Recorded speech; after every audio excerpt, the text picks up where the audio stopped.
Salut tout le monde, bienvenue dans ma chaîne. Dans cette vidéo, je vais vous expliquer le principe des piles. Bon, une pile c'est un ensemble d'éléments dont les opérations de retrait et d'insertion suivent le principe du dernier entrée, premier sortie, dit LIFO, last in, first out.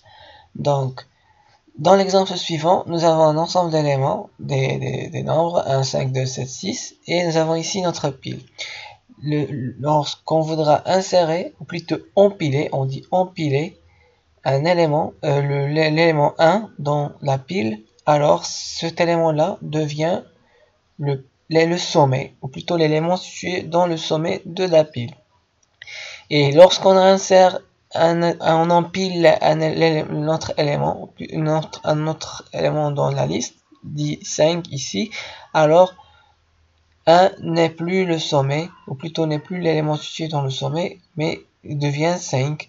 La même chose, lorsqu'on insère 2, il sera le nouveau sommet, jusqu'à, par exemple, ici 7.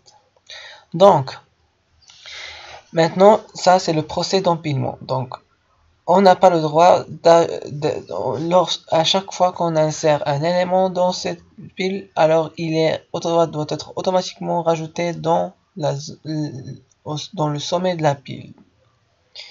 Maintenant, si on veut dépiler, alors nous n'avons pas la possibilité, la structure nous impose que nous n'avons pas la possibilité de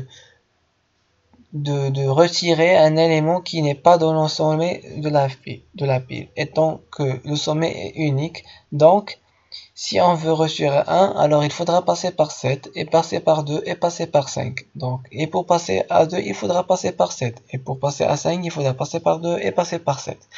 Donc, pour dépiler, le fait de dépiler, c'est automatiquement une suppression de 7, et par la suite, 2 devient le nouveau sommet. Ensuite, lorsqu'on retire 2, alors il n'est plus le sommet, mais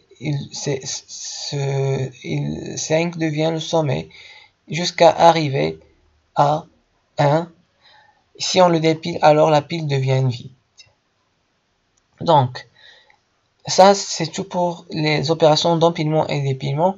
Maintenant, donc, le sommet c'est l'élément situé dans on dit la pile est constituée d'un sommet, et ça dépend de la structure. Si on utilise une liste chaînaire, alors nous n'avons pas un nombre d'éléments fixe, sauf si on le fixe par nous-mêmes dans l'implémentation de la pile. Sinon, si on l'implémente en utilisant un tableau, alors le nombre d'éléments qui devraient se trouver dans la pile ne doit pas dépasser les limites du tableau dans l'implémentation de la pile, sachant que l'implémentation ici sera faite en langage C. Donc les autres opérations indiquent que si un élément est vide et si la pile est pleine, et nous avons l'opération reset qui permet de vider, plutôt de réinitialiser notre pile. Donc merci tout le monde, je vous verrai dans la prochaine vidéo.